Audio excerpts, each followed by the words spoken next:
आजच्या धावपळीच्या जीवनात प्रत्येक व्यक्ती मानसिक शांततेचा शोध घेत आहे. अनेक जण पैसा, सुविधा, यश किंवा लोकांच्या मान्यतेत शांतता शोधतात. मात्र हे सर्व मिळाल्यानंतरही मन अस्वस्थच राहते, कारण शांततेचा उगम बाह्य गोष्टींमध्ये नसतो.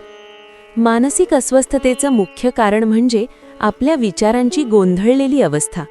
सतत भूतकाळातील घटनांचा विचार किंवा भविष्याची भीती यामुळे मन वर्तमान क्षणात राहत नाही. त्यामुळे तणाव, चिंता आणि असमाधान वाढते. खरी शांतता मिळवण्यासाठी स्वतःकडे पाहणे आवश्यक असते. स्वतःच्या भावना, अपेक्षा आणि मर्यादा समजून घेतल्या तर मन स्थिर होऊ लागते. आत्मचिंतन आणि स्वस्वीकृती हे शांततेचे महत्त्वाचे घटक आहेत.